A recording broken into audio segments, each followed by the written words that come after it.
And he lived in a castle with a lot of fine lands. Jackanory said so much to children. It said, we care about you.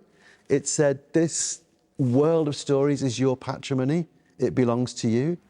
Stories have shaped the life of Frank Cottrell-Boyce. Screenwriter and novelist, he's also the current Children's Laureate, the official champion for children's literature. This is one of the illustrations from the Jackanory episodes of Stig of the Dump. On his way, he caught sight of a pile of old tins his grandmother had left out for the dustbin men, and he put them in the cart too. The cart was quite awkward to manoeuvre. Frank's also a Jackanory superfan. It is one of my proudest possessions. And we've come to Liverpool Central Library to discuss its impact. My cultural life was completely shaped by Jackanory. What on earth's that, he asked. What, said John. That, said Peter. The idea that there was a grown-up just sitting there, kind of looking into the camera, you know, and telling you a story, it felt really intimate. She insisted on all the cupboards being tidy inside, and she even had her shoes polished on the soles, which was rather awkward sometimes. Was that simplicity key to its success? That's a really important part of it.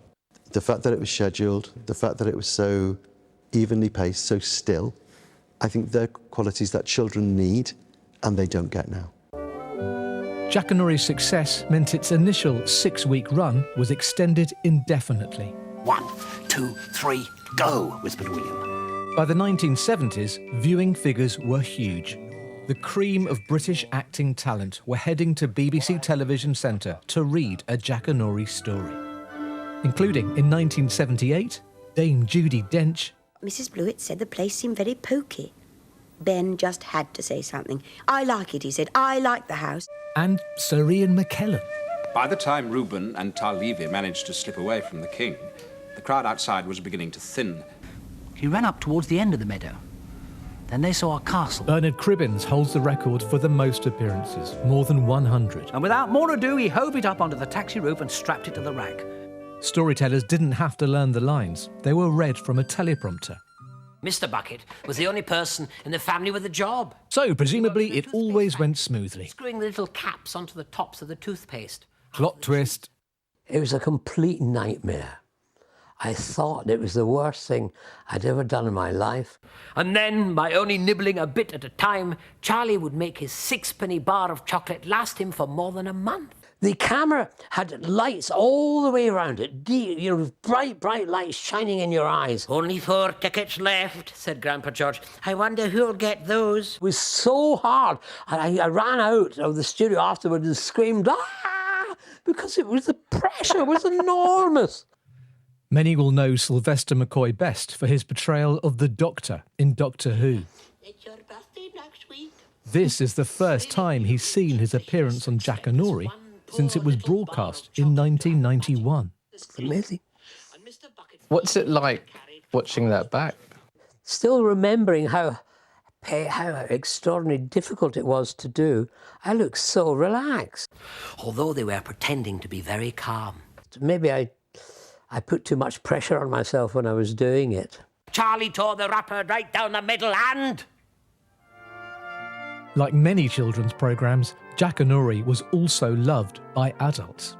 Was what made it so special the fact it wasn't just children watching it, it was their parents as well, and their parents were kind of getting a lesson how to tell a story? Absolutely, yes. No, absolutely. How to read and encourage them to read stories to children.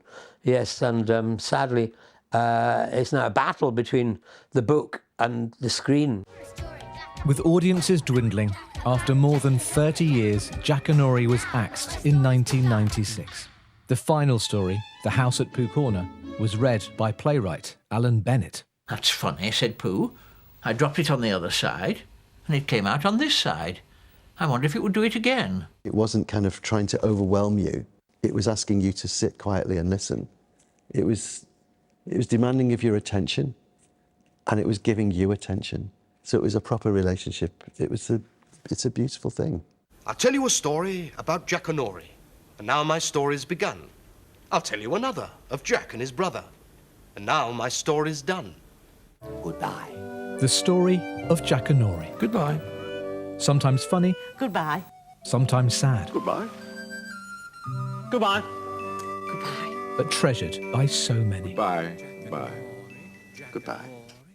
Goodbye. Tim Muffet, BBC News. If you're of a certain age, you will have very fond memories and have had your favourite readers, your storytellers. I think genuinely, lots of people would be quite happy just to sit back and listen to some of those stories told by some of those people once again. Wonderful. Brilliant.